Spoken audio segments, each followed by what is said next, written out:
રાજપાલપણાનો કોઈ અહંકાર નથી. તમે જોયું, પ્રોટોકોલ પ્રમાણે એમની ખુરશી મોટી હોવી જોઈએ, પણ એમને આવતાની સાથે પોતાની મોટી ખુરશી કઢાવી નાખી અને સામાન્ય ખુરશી ઉપર બેસી ગયા. કે ગાદી અને ખુરશી કદી પણ ગરમી વિનાની હોતી જ નથી. જેટલી મોટી ગાદી, જેટલી મોટી ખુરશી, એટલી ગરમી વધારે. એટલે એના ઉપર બેસનારને ગરમી ચડે એમાં કોઈ નવાઈ નહીં. નવાઈ એ કે મોટી ખુરશી ઉપર બેઠા પછી પણ જેને રંચ માત્ર ગરમી ના ચડે તો એમ સમજો કે આ ભગવાન છે, આ સાચા સંત. એટલે હું આવ્યો છું. એમને એમ નથી, મારાથી હવે જવાતું નથી. બે કારણો છે. એક તિરુપતિ છે, એક આચાર્યજી છે. આ ગુજરાતમાં કેટલા રાજ્યપાલો આવ્યા ને ગયા, કોઈ ઓળખતું નથી. એવા ઘણા આવ્યા.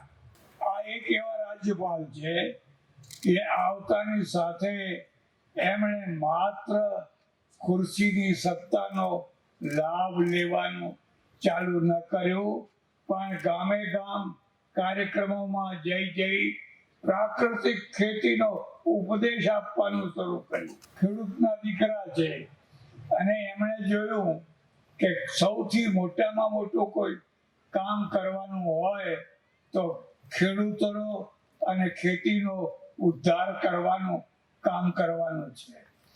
અને ખેડૂતો અને ખેતીનો જો ઉદ્ધાર કરવાનો હોય તો એનો એક જ રસ્તો છે, અને એ છે કુદરત, કુદરત, કુદરત. દુર્ભાગ્યવશ આપણે ઊંધારા વાળે ચડી ગયા. એવા ઊંધારા વાળે ચડ્યા કે બસ યુરિયા, યુરિયા, યુરિયા, ખાતર, ખાતર, દવા, દવા, દવા. એના કારણે વસ્તુ તો ઘણી પાકવા માંડી, પણ એની સાથે સાથે પાર વિનાના રોગો પણ થવા લાગ્યા. આટલો કેન્સર ક્યાં હતા, આટલી કિડની, આટલા હાર્ટ એટેક, જુવાન છોકરાઓને હાર્ટ એટેક આવે, ક્યાં હતા? આ આપણી જમીનમાંથી આવી.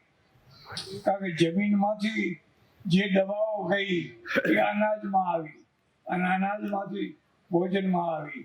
એ ભોજને તમારા આખા આરોગ્યને બગાડી નાખ્યું, આખા જીવનને બગાડી નાખ્યું.